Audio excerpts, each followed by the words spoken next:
자, 우리 한 절씩 교독하겠습니다. 그런데 뱀이 여호와 하나님이 지으신 들짐승 중에 가장 강교하니라. 3장 1절부터 되겠네요. 3장 1절부터 7절입니다. 그런데 뱀인 여호와 하나님이 지으신 들짐승 중에 가장 강교하니라. 뱀이 여자에게 물어 이르되 하나님이 참으로 너희에게 동산 모든 나무의 열매를 먹지 말라 하시더냐.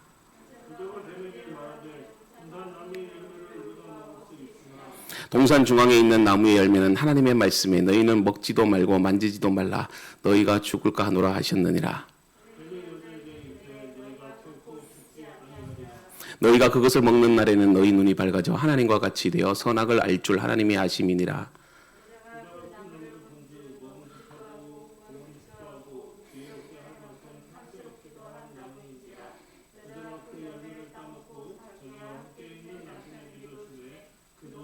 같이 읽습니다. 이에 그들의 눈이 밝아져 자기들이 벗은 줄 알고 무화과 나무 잎을 엮고 치마로 삼았더라. 아멘. 우리가 계속해서 창세기 강의 6번째인데요. 아담의 범죄라는 제목을 가지고 오늘도 함께 은혜를 나누려고 합니다. 이 창세기에는 우주와 인류의 기원 그리고 이스라엘 민족의 시작에 관한 이야기가 쓰여져 있죠. 그래서 여러분 창세기는 구약의 복음서라고 그렇게 일컬어집니다. 저 개인적인 그런 어떤 생각에도 창세기를 저는 너무나도 좋아하죠. 그래서 항상 어디를 가든 창세기부터 먼저 시작을 합니다. 특별히 오늘 말씀은 인간이 왜 죄를 짓게 되었는지 이 근원적인 문제에 대해서 우리에게 말씀을 하고 있죠. 그리고 그 죄로 인해서 타락한 인류가 죄값으로 인해서 우리는 죽어야 되는데 그런 어떤 인간의 실존을 하나님께서 하시고 그 문제를 죄의 문제를 하나님께서 스스로 어떻게 풀어가시는지 그리고 우리 인간에게 또 어떻게 구원의 길을 제시하는지 우리에게 말씀을 해주고 있죠. 여러분 철학에 있어서 가장 중요한 명제가 뭘까요? 그거는 인간이란 무엇인가 또 인생이란 무엇인가 죽음 이후에는 어떤 세계가 있는가 항상 이런 근원적인 질문을 던지죠. 그러나 그 어떤 철학자들도 사변가들도 거기에 대한 정확한 해답을 내리지 못합니다. 그러나 창세기는 그 인생의 근원적인 문제에 대해서 분명하게 우리에게 답을 해주고 있죠. 그래서 여러분 창세기를 읽을 때는 먼저 우리가 구원론적인 관점에서 여러분들이 읽을 수 있어야 됩니다. 성경의 모든 주제는 어디로 향하고 있죠? 예수 그리스도를 향해서 있습니다. 오늘 이 본문의 말씀도 우리가 갖고 있는 이 죄에 대한 그런 어떤 문제들, 죄가 어떻게 시작이 되었고 그리고 죄가 어떻게 관영하게 되었으며 그 죄의 결과가 무엇인지 그리고 하나님이 무엇을 가장 싫어하시는지 그러면 그 문제에 대해서 하나님이 인류의 이 타락한 죄성을 어떻게 회복시키시는지 거기에 대한 그 이야기들을 창세기를 통해서 말씀하고 있죠. 여러분 우리가 예수 믿는 이유가 뭘까요? 우리는 죄에서 구원받기 위해서입니다. 죄의 용서 없이는 그 어떤 이유도 우리는 하나님의 자녀가 될 수 없습니다. 그리고 죄의 문제를 극복해야 됩니다. 신앙생활에 있어서 가장 힘든 일이 뭘까요? 바로 죄의 유혹으로부터 인간은 항상 그 죄를 지을 수밖에 없다는 무기력감이 있어요. 그래서 사도 바울도 이것을 너무나도 잘 알고 있기 때문에 로마서 7장 24절과 25절에 오호라 나는 공고한 사람이로다 이 사망의 몸에서 누가 나를 건져내랴 우리 주 예수 그리스도로 말미암아 감사하리로다 그런즉 내 자신이 마음으로는 하나님의 법을 육신으로는 죄의 법을 섬기노라. 여러분 우리 인간은 누구나 다 이 죄에 대한 곤고함이 있습니다. 아무리 이 죄의 문제를 해결하려고 발버둥을 쳐도 계속된 이 죄의 늪으로 우리는 빠져들어가고 있다는 것을 경험하고 있습니다. 그런데 이 죄의 문제를 우리는 해결해야 됩니다. 그래서 우리가 죄를 해결하기 위해서 죄가 어떻게 시작이 되었고 어떻게 하면 죄의 문제를 해결할 수 있는지 알아야 됩니다. 여러분 손자병법에 보면 지피지기면 백전백승이라는 말이 있어요. 이 말은 우리가 죄에 대해서 알면 죄에 대해서 승리할 수 있다는 말과 같습니다. 근데 오해하지 마세요. 내가 승리할 수 있는 게 아니죠. 우리가 죄에 대해서 알아간다는 것은 어떻게 죄를 극복할 수 있는가 그것을 우리가 아는 것입니다. 그래서 오늘 창세기 3장 말씀을 통해서 우리가 우리 안에 있는 이 죄의 문제를 정말 하나님의 말씀 가운데서 해결하는 그런 시간이 되기를 바라요. 자, 우리는 1장과 2장에서 하나님이 세상을 창조하시고 그리고 6일째 되는 날 마지막에 아담과 하와를 창조하셨죠. 그리고 그들에게 생기를 부어 넣으셨고 그리고 살아있는 생명체가 되게 하셨으며 또 복 주시고 생육하고 번성하도록 그렇게 가정을 만들어 주셨죠. 그리고 또 그들에게 필요한 모든 것을 다 예비해 주시고 필요한 모든 말씀을 다 주셨습니다. 그래서 하나님께서 예비해 두신 이 에덴 동산에서 영원토록 하나님과 교제하도록 그리고 피조물로 하여금 하나님께 영광을 받도록 그렇게 하셨습니다. 그게 창세기 1장부터 5장까지 내용을 1장보다 첫 번째 시작부터 지금 5번째 창세기 강의의 그 내용을 여러분들에게 말씀드렸어요. 근데 또 하나 오늘 말씀을 통해서 이 아담과 하와에게 말씀을 하시는데 선악과를 동산에 있는 모든 나무의 열매는 너희들이 다 먹을 수 있다. 이건 내가 너희에게 준 거다. 그런데 동산 중앙에 있는 이 선악을 알게 하는 나무. 그래서 줄여서 선악과라고 이렇게 표현을 하는데 뭐 어떤 만화 사파에 의하면 예쁜 빨간 사과로 그렇게 그려져 있는데 사과인지는 모르겠어요. 사과라고는 말을 안 하고 있는데 어쨌든 선악을 알게 하는 이 선악과를 먹지 말라. 그렇게 말씀을 하고 있어요. 그게 2장 16절과 17절에 있죠. 우리 같이 한번 읽어볼까요? 시작. 여호와 하나님이 그 사람에게 명하여 이르시되 동산 각종 나무의 열매는 내가 임의로 먹되 선악을 알게 하는 나무의 열매는 먹지 말라. 내가 먹는 날에는 반드시 죽으리라. 자, 여기서 먹으면 반드시 죽는다고 말씀하셨어요. 근데 이 말씀을 가지고 사단이 여러분들을 유혹하죠. 하와를 유혹합니다. 자, 문제는 바로 여기에서 시작이 되죠. 분명히 하나님은 선악과를 먹지 말라 그렇게 말씀하셨어요. 근데 그 선악과를 이 뱀으로 가장한 이 사단이 유혹하죠. 그래서 하나님의 말씀을 불순종하게 만들어서 이 하와가 선악과를 따먹습니다. 그리고 자기와 함께 아담에게 줌으로써 같이 죄를 짓게 되죠. 이때부터 죄가 시작이 되었다라고 성경은 우리에게 말하고 있어요. 자, 그렇다면 어떻게 해서 이 뱀으로 가장한 사단이 아담과 하와를 유혹하는지 말씀을 통해서 우리가 한번 보도록 그렇게 할게요. 자, 먼저 1절입니다. 오늘 본문 말씀 1절 읽어봅시다. 시작. 그런데 뱀은 여호와 하나님이 지으신 들짐승 중에 가장 간교하니라. 뱀이 여자에게 물어 이르되 하나님이 참으로 너희에게 동산 모든 나무의 열매를 먹지 말라 하시더냐. 자, 여러분들 여섯째 날에 하나님께서 땅 위의 모든 생물들을 창조하셨습니다. 그리고 그 중에 뱀이 가장 간교하다라고 1절 말씀에 그렇게 기록되어 있어요. 자, 여기서 뱀은 사단을 상징합니다. 하나님이 창조하신 모든 동물은 사실 악하지가 않아요. 사실 뱀 자체도 그렇게 나쁜 동물은 아닌 것 같아요. 창세기 말씀을 읽어보니까.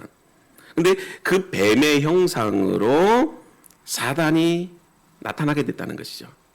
그래서 성경은 이 뱀을 사단으로 표현하는 말씀이 있어요. 근데 그게 계시록 12장 9절에 보면 큰 용이 내쫓기니 옛뱀 곧 마귀라고 하고 사단이라고도 하며 온 천하를 꿰는 자라. 그가 땅으로 내쫓기니 그의 사자들도 그와 함께 내쫓기느니라. 그러니까 우리가 창조되기 이전에 이 계시록 12장에서는 이 사단이 어떻게 존재하게 되었는지 말하고 있어요.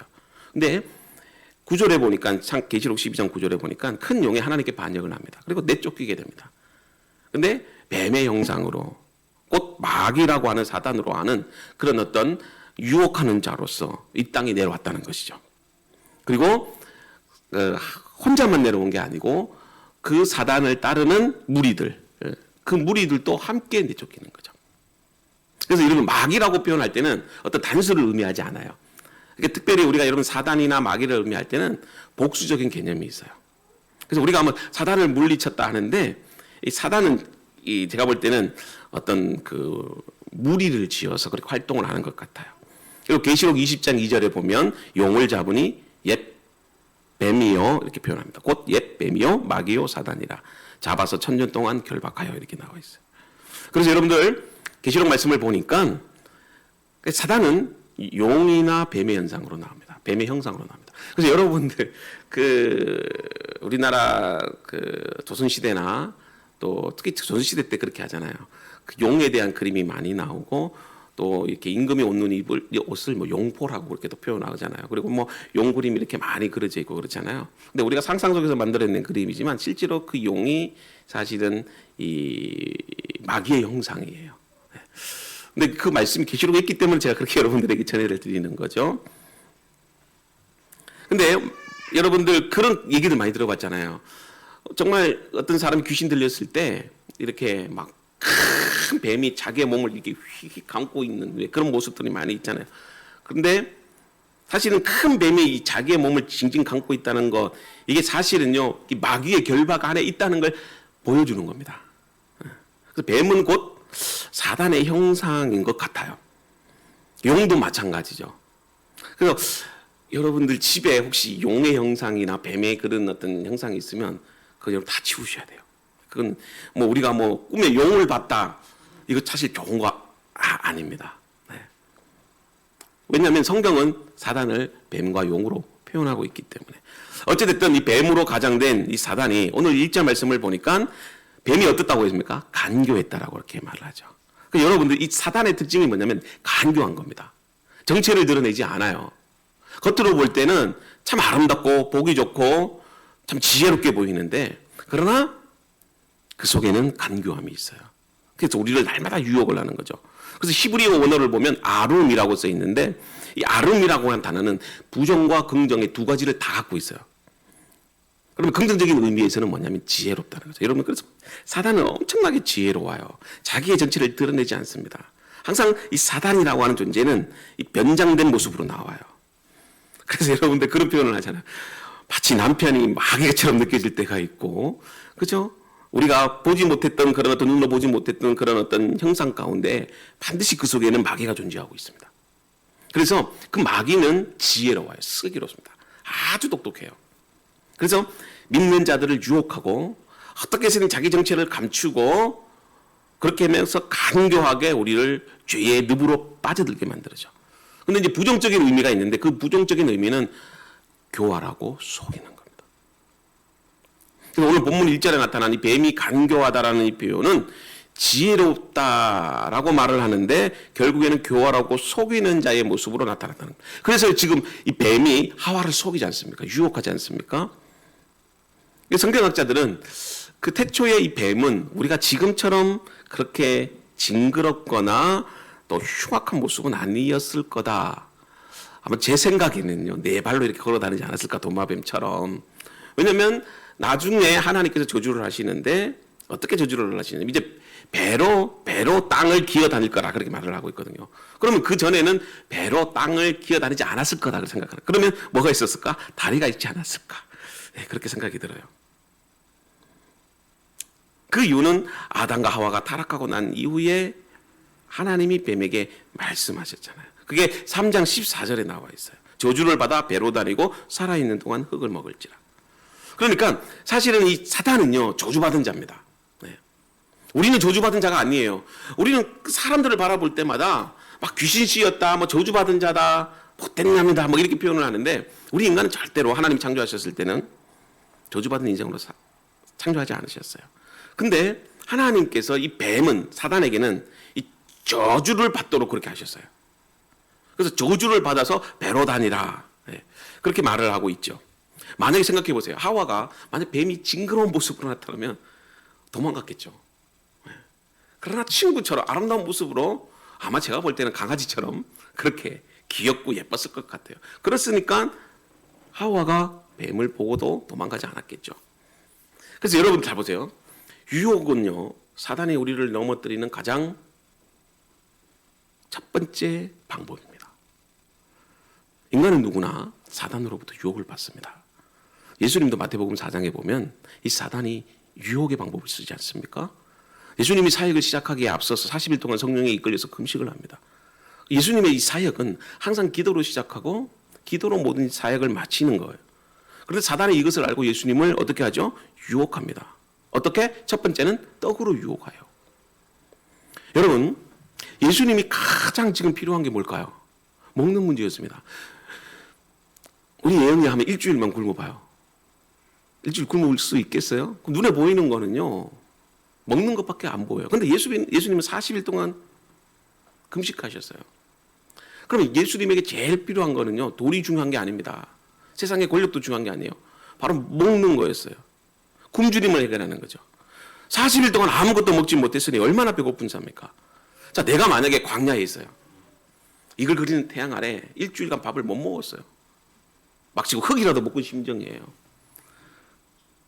근데 하나님께서 우리에게 두 가지를 갑자기 딱 주시는 거죠.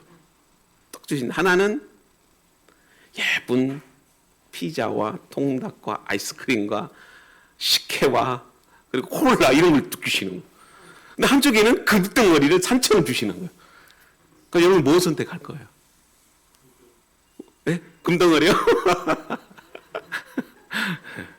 먹는 거 선택하겠죠. 먹는 거 당연히 먹는 걸 선택하죠. 안 먹으면 죽는데. 억만큼 준다 해도 소용이 없죠. 여러분 아무리 좋은 자동차가 있어도 소용이 없습니다. 금은 보화가 있어도 소용이 없어요. 사단은 바로 이러한 예수님의 약점을 알합니다. 그 약점을 알고 유혹을 하는 거예요. 유혹은 그냥 유혹하는 게 아닙니다. 사단은요 지혜롭다라고 말씀드렸잖아요. 근데 사단은요 성도들에게 있어서 가장 약한 부분을 유혹합니다. 내가 만약에 여자에 약하다면요 반드시 사단은 여자를 통해서 유혹합니다. 그리고 내가 만약 돈에 약하다면요 돈으로 유혹합니다.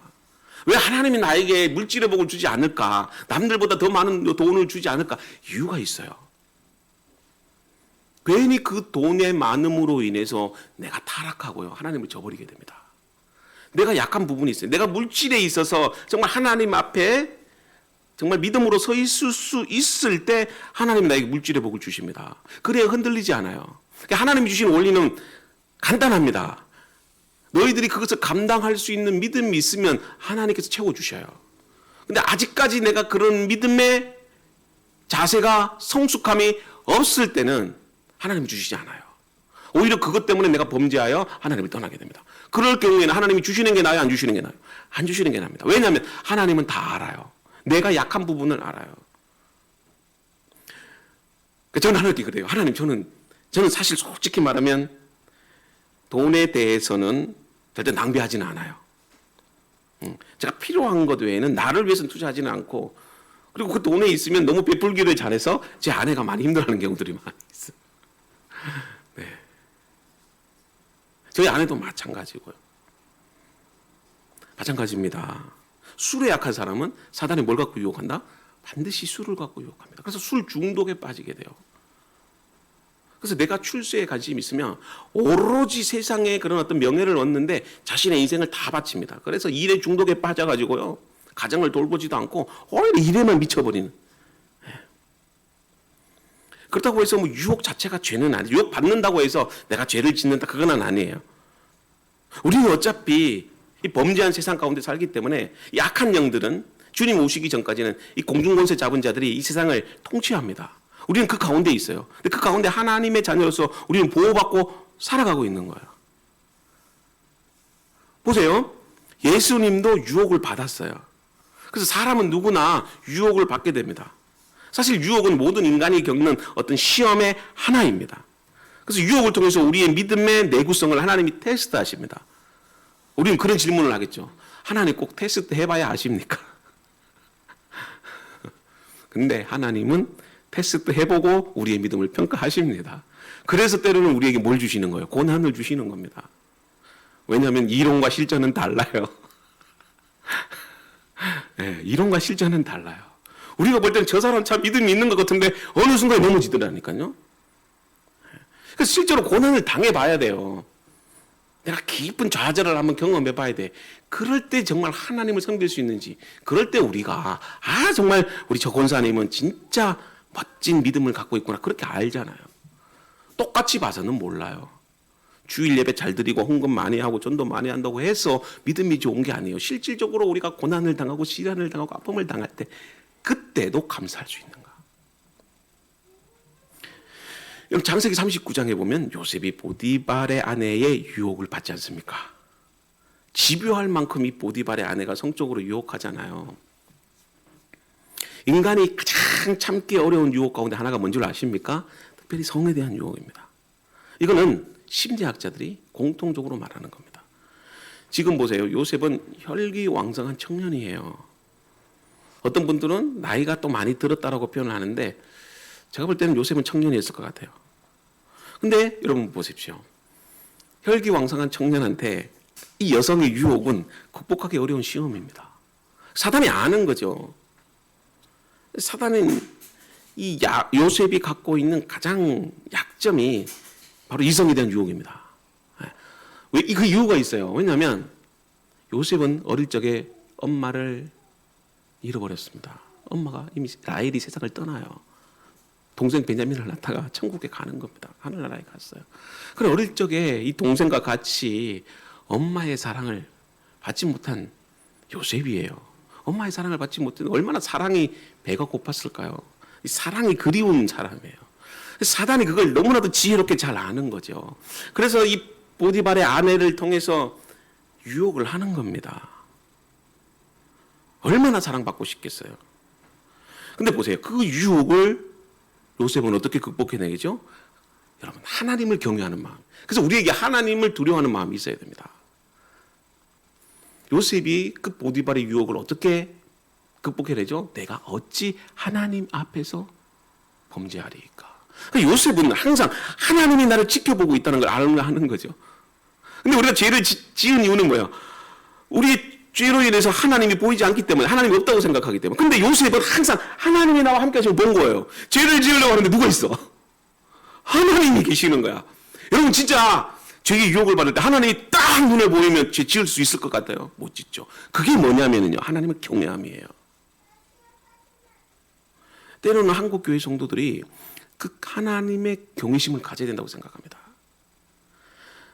우리가 너무 하나님을 사랑의 하나님, 인자한 하나님, 긍휼의 하나님만 생각하다 보니까 막 어떤 죄를 저질러도 하나님 다 용서해 주시니까 괜찮아. 죄가 있는 곳에 은혜가 더해. 그러니 더 죄를 짓자. 그 로마서에 나오잖아요. 그런 어떤 이상한 논리를 가지고 신앙생활하는 성도들이 많이 있어요. 근데 정말 이스라엘 백성들이 하나님을 만나기 위해서는 두렵고 떨림으로 만나지 않습니까?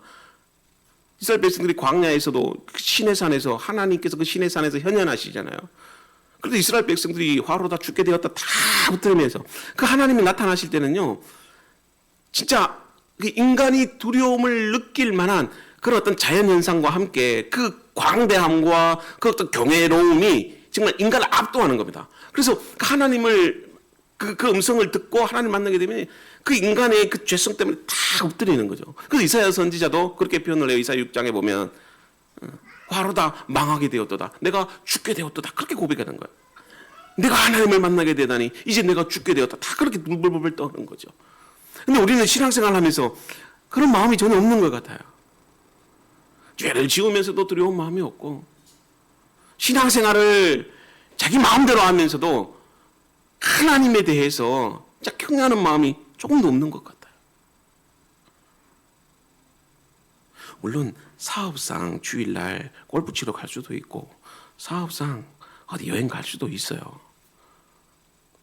그런데 마치 그거를 나를 위한 즐거움으로 아무런 죄책감도 없이 여행 가고 놀러 가고 골프 치러 가고 그냥 자기 삶을 즐기고 주일날에, 그러면서도 인간은 전혀 두려움도 없고 죄책감도 없고, 그게 바로 뭐죠? 하나님의 경외함을 잃어버리는 거 아니겠어요? 근데 요셉은 무엇으로 이겨나가죠? 하나님을 경외하는 그 경외심으로 죄를 이겨나가는 겁니다. 그 결과 어떤 어려움과 시련과 그 역경이 요셉을 단련시키잖아요. 요셉이 형통할 수 있었던 이유가 뭘까요? 다윗이 형통할 수 있었던 이유가 무엇일까요? 그에게는 하나님이 함께 하신다는 거죠.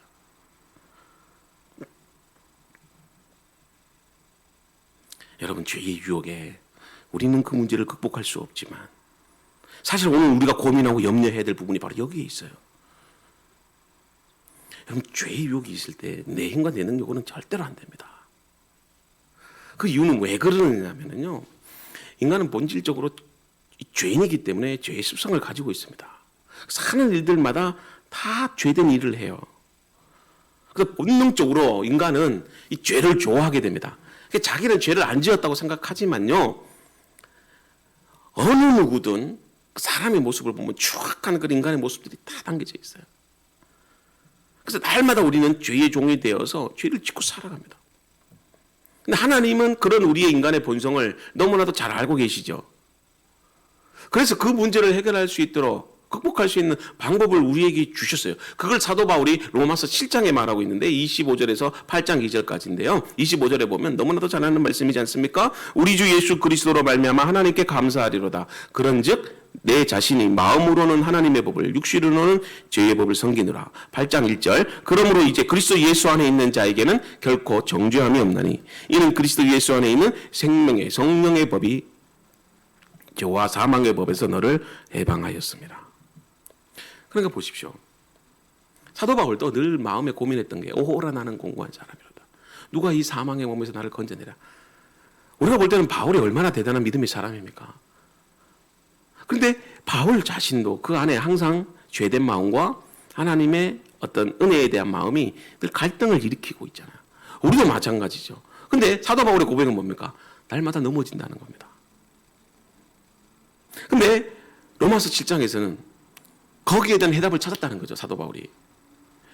그 전까지는 내 노력과 내 힘으로 어떻게 해서든지 그 죄의 문제를 극복해 보려고 하는데 여러분들 불교나 아니면 티베트 종교나 아니면 힌두교에서 보면 모든 인생의 그런 어떤 번뇌와 잡념을 다 벗어버리기 위해서 특히 스님들은 이 고행의 길로 가잖아요. 그래서 무건수행도 하기도 하고 그리고 굴 속에 들어가서 자기 자신을 학대하고 어떻게 해서든지 그 법륜을 벗어버리려고 수많은 노력을 하잖아요. 그렇다고 해서 절에 있는 스님이 죄를 안 짓습니까? 여러분들 그 티베트 불교에 보면 오체투지라는 게 있잖아요.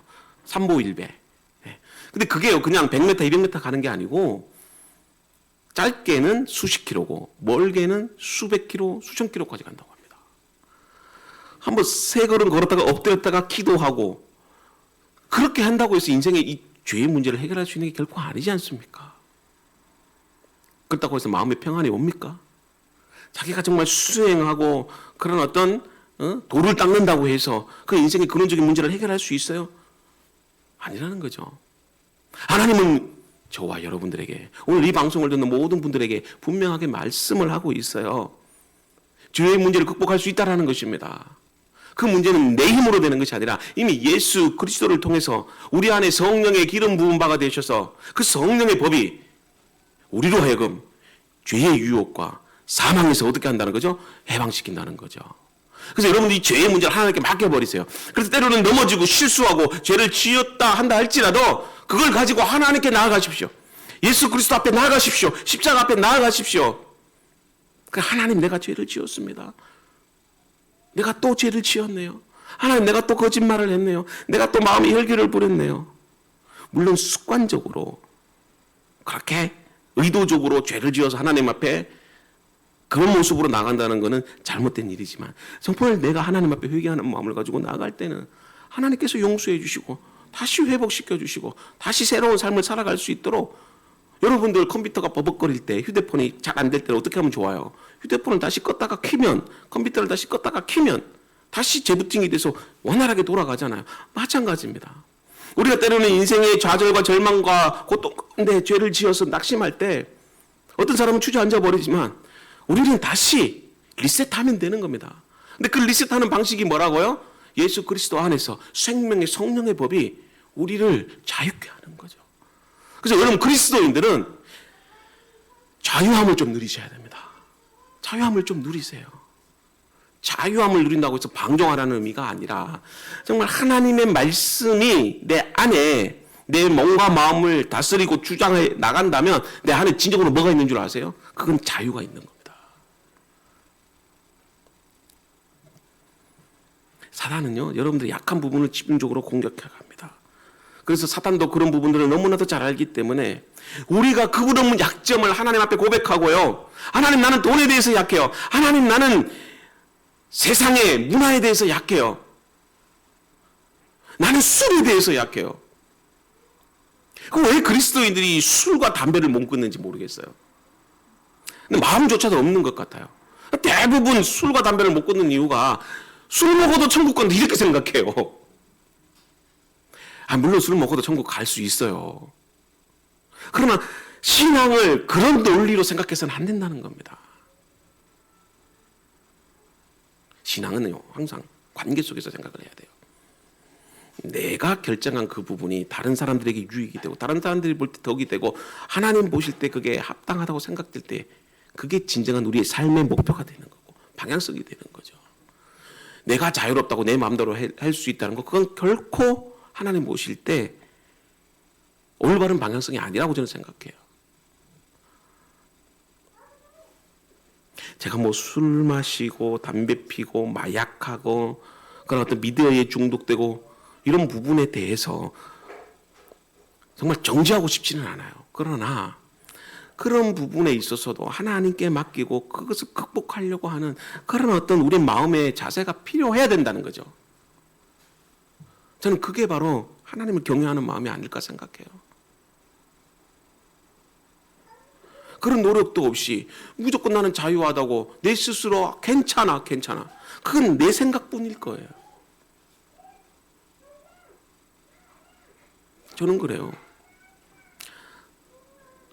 내가 하는 모든 행동들이 내 주위에 있는 사람들에게 믿음의 걸림돌이 되면 안 하는 게 좋아요. 그 사도 바울도 그렇게 고백을 하고 있잖아요.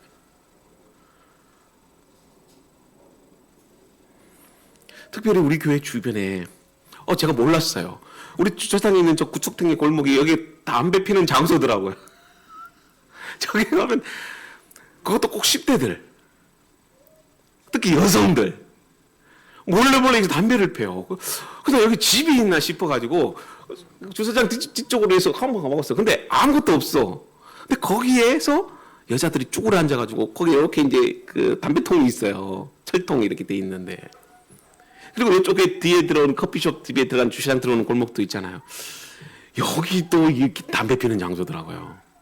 근데 보통 10대들 그리고 이쪽 길 건너가면 여기 이제 거기 그 중리 중학교 앞에 공원이 하나 있어요. 근데 거기도 10대들 청소년들이 담배 피고 그런 장소더라고요. 그래서 제가 이제 어저께도 주연이랑 같이 그 놀이터가 있어서 놀이터에 갔는데 청소년으로 돼 보이는 것 같아요. 고등학생처럼 보이는 것 같아요. 남자 여자 애들이 거기서 담배 피고 막 욕을 해대고 껌을 씹고 막 침을 택택 뱉고 그러더라고요. 그래서 내가 한마디 하려고 하다가 나도 무섭더라고요. 이야기를 못 하겠더라고요. 요즘 중고등부 아이들 얼마나 겁나는지. 그렇게 하면서도 이제는 사람의 마음에 죄책감이 사라져 버립니다. 이제는 하나의 자연스러운 현상으로 넘어가. 예를 들어 동성애 같은 경우는 마찬가지죠. 이제는 공개적으로 자기의 그런 어떤 모습들을 드러냅니다. 하나님 앞에 보라는 듯이. 여러분, 우리 그리스도인들은 거룩해야 됩니다. 자기가 옳다고 해서 그게 옳은 게 결코 아닙니다. 인간의 생각은 항상 악한 생각밖에 나오지 않아요. 하나님이 보실 때, 내 아내가 볼 때, 내 남편이 볼 때, 내 자녀가 볼 때, 주변의 사람들이 볼 때 그것을 인정하고 존경하고 사랑해 줄 때 그게 진정한 우리 거룩한 삶의 모습이에요. 거룩이라는 것은 나 혼자 거룩한다고 해서 거룩한 존재가 되는 게 아닙니다. 저는 신앙생활을 항상 관계적으로 생각을 합니다. 여러분, 죄의 유혹이 약해지려고 할 때, 죄의 유혹으로 넘어지려고 할 때 하나님 앞에 다윗처럼 이렇게 선언해야 됩니다. 그게 시편 62편 5절과 7절인데요. 거기 보면 이런 말씀을 합니다. 나의 영혼아 잠잠히 하나님만 바라라. 물은 나의 소망이 그로부터 나오는도다. 오직 그만이 나의 반석이시오 나의 구원이시오 야 나의 요새시니 내가 흔들리지 아니하리로다. 나의 구원과 영광이 하나님께 있으며 내 힘의 반석과 피난처도 하나님께 있도다. 우리가 찬양을 통해서도 많은 은혜를 받는 말씀이지 않습니까? 죄의 유혹이 여러분들을 넘어뜨리려고 할 때 하나님 앞에 무릎 꿇고 기도하고 간구해야 됩니다. 발버둥을 쳐야 돼요. 발버둥을 쳐야 됩니다. 그렇지 않고서는 이 죄의 문제를 해결할 수 없습니다. 성령의 능력을 힘입지 않고서는 죄의 유혹 못 이깁니다. 십자가의 보혈의 은총과 권능 아래 있지 않고서는 언제든지 넘어질 수 있다는 사실을 여러분들 잊지 말아야 됩니다. 제가 깜짝 놀란 거는요. 이쪽에서도 마찬가지였어요. 목에 목걸이에 십자가를 하고 있더라고요. 근데 본인은 몰랐을 거예요. 무의식적으로 십자가를 하고 있는데 담배 피우고 있더라니까.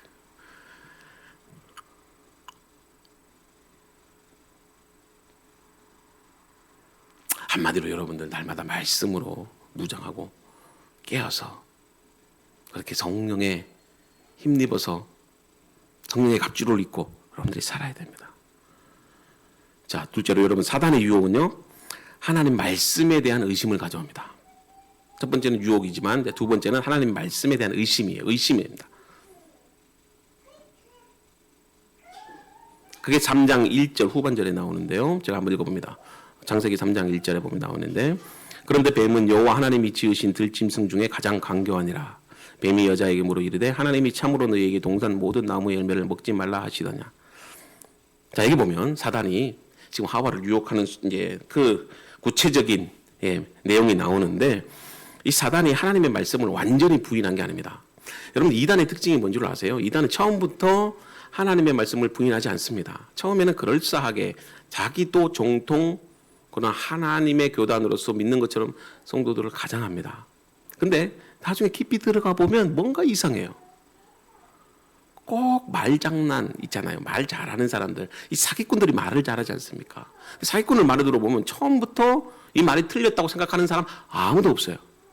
여러분, 혹시 보이스피싱 경험해 보신 적 있으세요? 보이스피싱 한 5분만 들어보면요, 정말 내가 떼부자 된 것 같아요. 투자 안 할 수 없게 만들어 버려요. 통장 번호 말 안 하지 않을 수 없을 정도로 그렇게 유혹을 한다니까요. 갈등을 일으키는 가장 중요한 요소 가운데 뭔 줄 아세요? 의심하게 만듭니다. 남편이 바람 안 폈는데 여자들이 의심하게 괜히 만들어 버려요. 사소한 거 하나 갖고도 믿지 못하게 만들어 버립니다. 의부증, 의처증이 생겨버려요. 그게 사단이 하는 가장 중요한 사역 가운데 하나예요. 그래서 여러분들 믿음은 의심하지 않는 거예요. 부부간에도 자녀간에도 제일 중요한 게 뭐냐면 믿는 겁니다. 남편이 좀 늦게 오더라도 아내가 저 바람핀 거 아니야 이렇게 생각하면 끝장나는 겁니다. 회복이 안 돼요.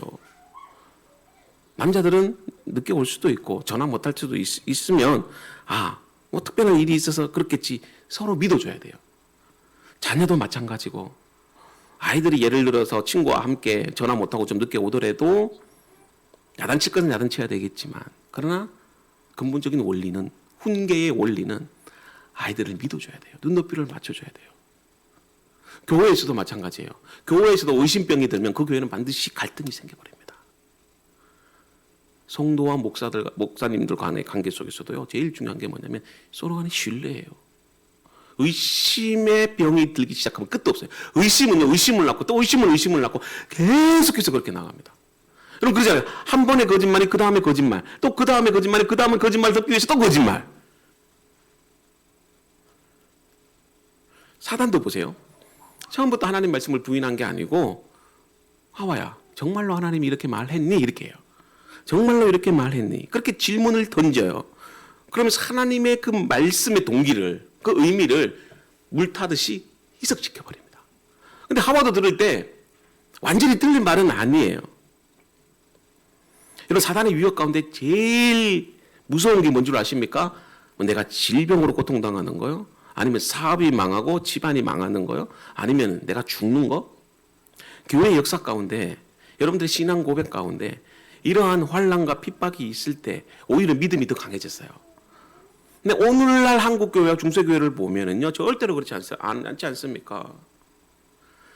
과거에는 진짜 6.25 때나 일제시대 때나 아니면 그 로마의 그런 어떤 극심한 어떤 기독교의 박해를 줄 때는요, 기독교는 부흥됐어요. 복음이 또 확장되어 갑니다. 많은 사람들이 주께로 돌아옵니다. 근데 교회가 이제 살만하게 되고, 이제 어려움도 없고, 성도들이 많이 몰려들고, 돈이 많아지고, 이제 편안하게 되면은, 그때부터 교회가 어떻게 되기 시작하면요, 교회 안에서 이제는 썩어져 갑니다.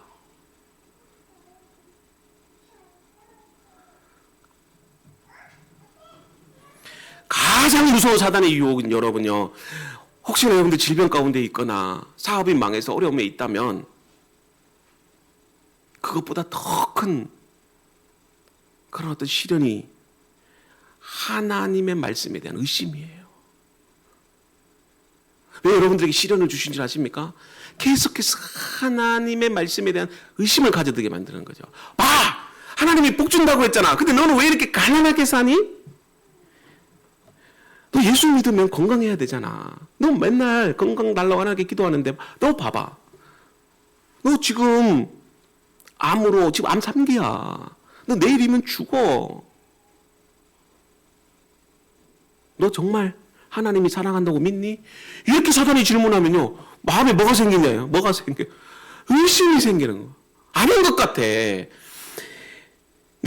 잘 살아야 되고 돈도 많이 벌어야 되고 똑똑해져야 되고 건강도 해줘야 되는데 돈도 많이 없고 하는 일들마다 실패하고 나에게는 왜 이렇게 인생에 무거운 짐을 지고 왜 나는 이렇게 병에만 걸려서 힘들게 살아야 돼? 그럴 때 성도들에게 제일 먼저 생기는 게 뭔 줄 아세요? 의심하게 돼요. 정말 하나님 살아계시는 거 맞아? 하나님 공의롭다고 하는데 하나님을 사랑한다고 하는데 하나님 정말 나를 사랑하는 게 맞아? 의심하게 만들어버려요. 성경은 우리에게 뭐라고 말해요? 하나님은 신실하세요. 하나님은 우리를 버리지 않으세요. 하나님은 우리를 끝까지 지키시고 인도하시고 우리를 사랑해 주셔요. 근데 그거를 누가 의심하게 만든다는 거죠? 상황과 환경을 통해서 사단이 우리를 그렇게 만들어버린다는 겁니다. 그래서 여러분 제일 큰 시련이 바로 그거예요. 내 마음에 의심이 들 때예요. 하나님의 신실하심을 믿지 못할 때 남편이 아내를 의심하고 아내가 남편을 의심하게 되고 자식이 부모를 의심하게 되고 저 엄마 아빠는 내 진짜 엄마 아빠 아닐 거야 이러면 이렇게 생각하는 순간은요 그 가정은 파탄 나는 거죠. 어려워도 함께하면 이겨나갑니다. 질병으로 고통당해도 하나님 바라보고 주님의 신실하심을 믿고 나아가면 기적 같은 일들이 일어납니다. 그래서 우리가 그 의심의 병을 이겨나가야 되는 거예요.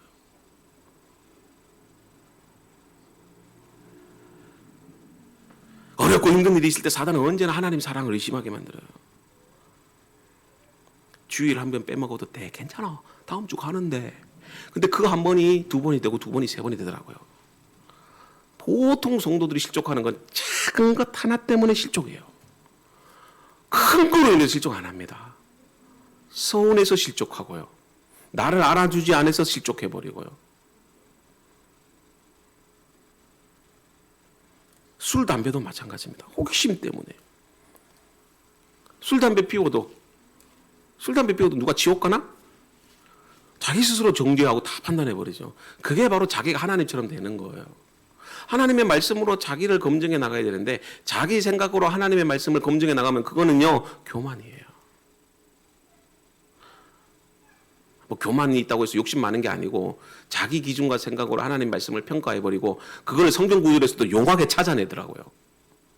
봐봐 내 말 맞잖아 그러면서 그것도 성경 한 구절만 앞뒤 다 빼고 그게 바로 이단이잖아요.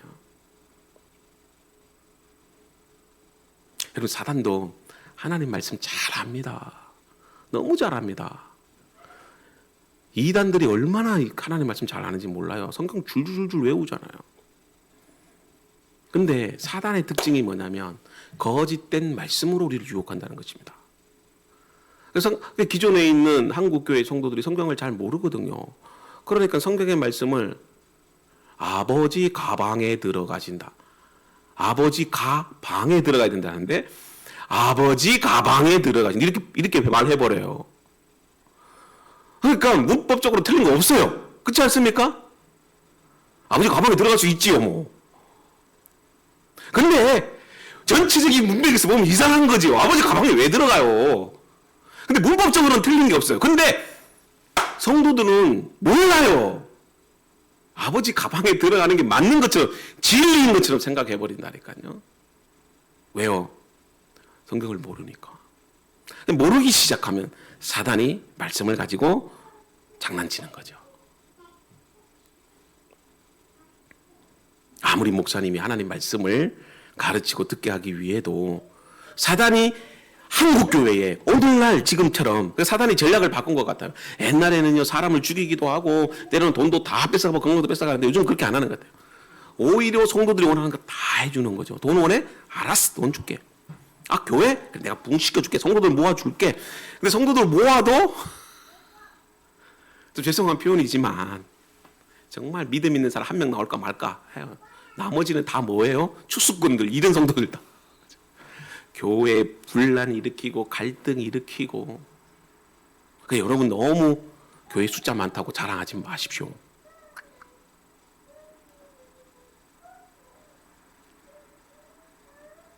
사단의 특징이 하나님 말씀을 못 듣게 하는 겁니다. 요즘의 시대가 하나님 말씀이 너무나도 많지 않습니까?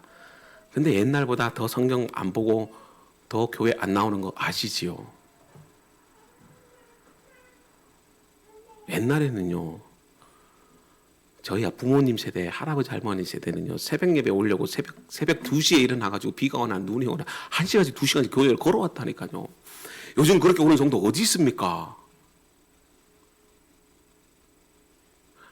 옛날에 제가 아버님이 목회할 때 교회 종이 있었어요. 종. 그 땡그랑 치는 종 있잖아요. 그럼 그 땡그랑 꼭 3시 30분에 쳐야 돼. 시골 교회는 4시에 새벽 예배를 드려요. 시골 사람들이 일찍 일어나니까. 그럼 3시 반에 땡그랑 그럼 그 종 듣고 다 일어나요. 그래서 여러분들 새벽 종이 울렸네. 그 얘기 아시잖아요. 새마을 노래할 때. 지금 교회에서 땡그랑 쳐봐요. 난리 나지. 뭐 하다가 그걸로 얘기를 가는가 모르겠는데 그만큼 말씀을 들으려고 하는 마음들. 그때는 부흥회를 해도요 진짜 6박 7일 했다니까요. 6박 7일 했어요. 부흥회 하면 진짜 철야 기도 하면 진짜 철야 기도 했어요. 진짜 철야 기도 10시부터 기도회를 시작하면요 정말 새벽 기도 때까지 기도하고 막 그랬었어요. 요즘은 말씀의 홍수를 이루고 기회도 많고 교회도 많은데 오히려 하나님의 말씀이 더 없어져 버려요. 저는 다 이유가 있다고 생각해요. 가난할 때는 밥 먹는 것이 행복한데 부할 때는 밥 먹는 것이 행복하지 않아요. 마찬가지입니다. 정말 말씀이 성경책 하나가 귀할 때는요 교회에 나가서 그 목사님이 읽어주는 성경 구절 하나만 해도 막 은혜가 넘쳐요. 근데 지금은 뭐냐면 인터넷에 있는데 뭐 서점에 가면 성경책 많은데 요즘 제자훈련 프로그램 얼마나 많어. 나중에 하면 돼 해놓고 아무도 안 해요.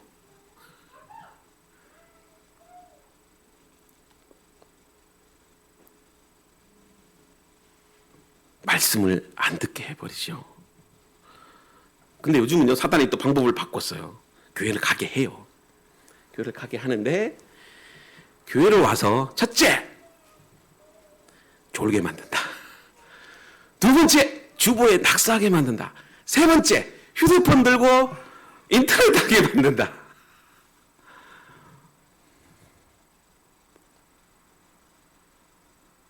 성경을 보더라도 그럴싸한 인간의 이성과 과학적인 논리로 성경을 보라 그렇게 말하지 않습니까? 그래서 될 수 있으면 성경의 권위를 떨어뜨리려고 해요. 사실은 사단은 여러분들의 어떤 건강이나 물질이나 성공에 관심 없어요.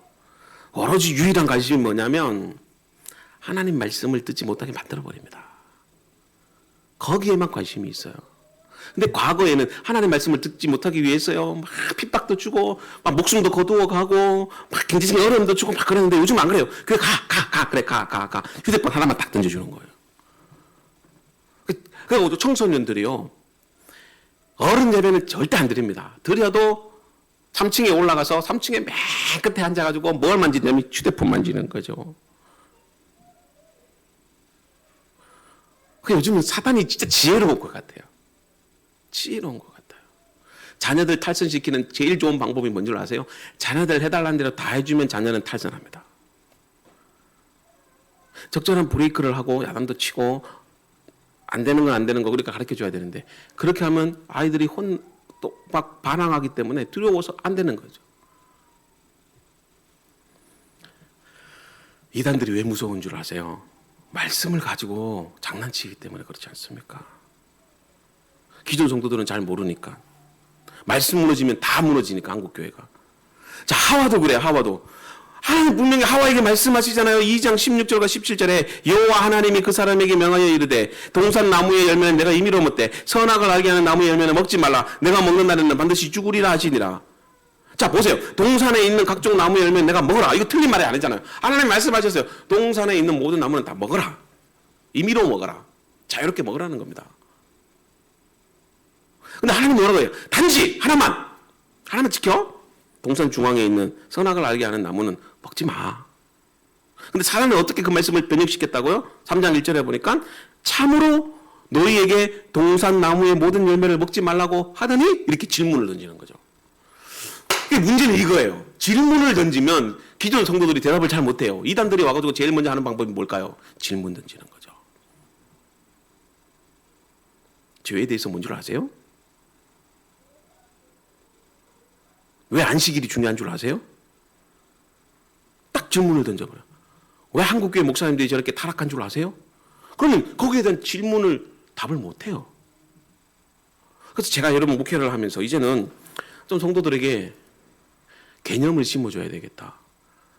죄란 무엇입니까? 할 때 우리 성도들은 죄는 무엇입니다. 정확하게 얘기해 줄 수 있는 정의를 좀 내려줘야 되겠다. 또 그런 생각들이 많이 들어요. 알기는 아는데 이게 정리가 안 돼요. 자기 것으로 만들어서 자기 신앙으로 표현해내야 돼요. 자기 신앙이라고 하는 그 표현이 이렇게 자기를 위한 신앙이 그런 게 아니고 하나님의 말씀을 자기 것으로 성유신시켜서 자기 신앙 고백으로 나와야 된다는 거죠. 근데 그게 안 돼요. 목사님, 내가 생각하는 죄는 이런 겁니다. 내가 생각하는 교회는 이런 겁니다. 내가 고난 당할 때 나는 고난을 이렇게 생각해요. 이렇게 말할 수 있어야 되는데 이렇게 말하는 성도가 없어요. 고난? 그래요. 고난? 그래. 많이 들어온 것 같은데? 고난? 그래. 그런 것 같아요.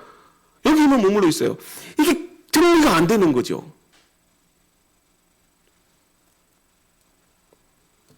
그러니까 사단이 질문을 하니까 그 말씀에 대한 개념을 정확하게 모르니까 이제 뭡니까? 의심이 들기 시작하는 거죠. 방황하기 시작하는 거예요.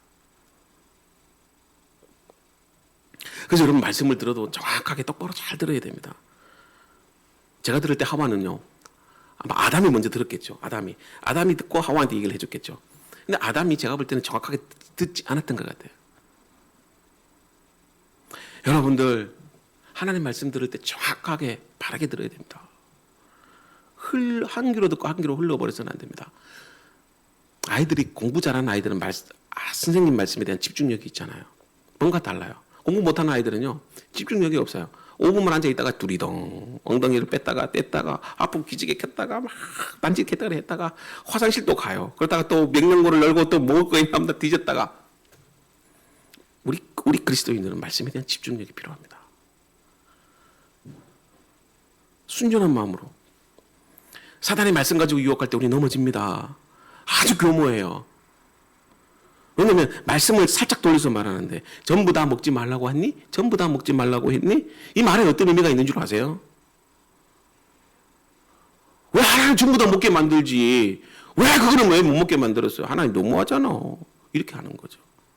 거기에는 사단이 하나님은 너무하다라고 하는 무책임한 그런 어떤 메시지를 주는 거예요. 하와한테. 그래서 사단이 쓰는 방법이 신정론이에요. 봐, 하나님 불의하잖아. 너 왜 힘든 줄 아니? 너 돈도 많이 벌어야 되잖아. 너 하는 일들마다 잘 돼야 되잖아. 너 건강해야 되잖아. 근데 봐봐, 하나님 너 미워해서 그러는 거야. 그렇게 표현을 해버리는 거죠. 그러니까 말씀을 살짝 틀어버려요. 하나님이 다 먹지 말라고 했니? 소문이 있는데 그게 정말이야? 그러면 하와가 그래야 돼요. 그래, 하나님 먹지 말라고 그랬어. 자꾸 왜 유혹하니? 그러면 이래야 되는데 말씀이 없으니까 못 이기는 거예요. 말씀이 없으니까 말씀으로 공격하면요, 성도들이 당황해요. 그런 것 같아, 이렇게 표현해요.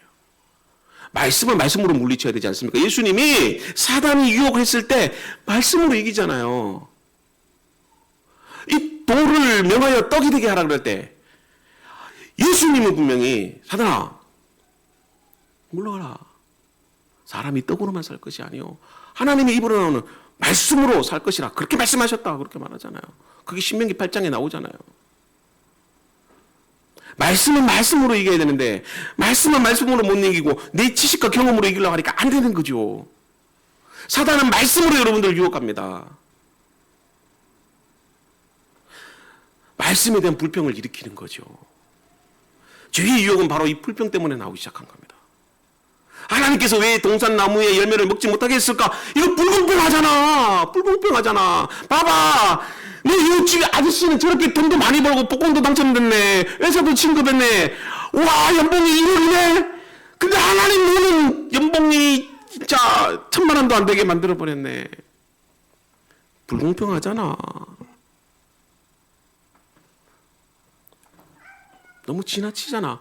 그러니까 의심이 들기 시작하잖아요. 사단은 여러분들의 현실적인 문제를 너무나도 잘 알고 있습니다. 그래서 무엇이 필요하고 어떤 것을 요구하는지 잘 알고 있어요. 그래서 그걸 가지고 우리를 넘어뜨리려고 합니다. 그래서 날마다 우리를 시험하죠. 사랑하는 성도 여러분, 다음 주에도 아마 이 죄에 대해서 여러분들에게 얘기를 할 것 같아요. 그래서 정말 하나님의 말씀을 하는 게 중요합니다. 사단은 어떻게 해서든지 성도들로 하여금 하나님의 말씀을 듣지 못하게 만들어버립니다. 지금도 아마 인터넷 방송을 듣는다고 하시는 분들도 소파에서 누워서 듣고 계시는 분들도 계실 것 같아요. 아마 화장실에서 앉아서 보고 계시는 분도 있을 것 같아요. 정말 말씀이 들어올까요? 한쪽에는 TV 드라마 켜놓고 한쪽에는 그래도 조회수라도 올려야지. 그 목사님 나오는 설교 탁 듣고. 왜냐하면 저도 그런 경험이 있기 때문에 그렇습니다. 정말 그러면 말씀이 들어올까요?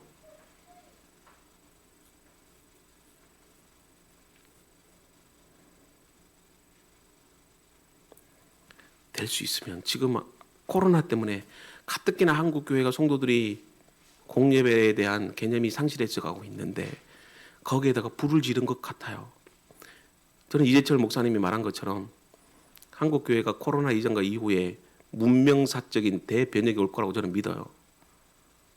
그동안 대형 교회라고 외쳤던 모든 교회들 제가 비난하고 싶지는 않지만 이제 성도들이요 교회에 나오지 않아도 인터넷으로 예배한다고 하는 그런 어떤 개념들을 갖고 있었기 때문에 저는 그걸 부정적으로 바라보지는 않아요.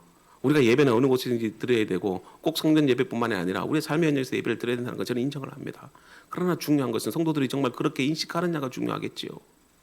아무리 목사님들이 그런 어떤 신학적인 진단과 평가를 내려줘도 성도님들이 이미 편리성에 빠져버려서 인터넷으로 예배드리는 그것만으로 교회 예배를 대체할 수 있다고 하는 그 생각을 갖고 있다면 그건 잘못된 거라고 저는 생각합니다.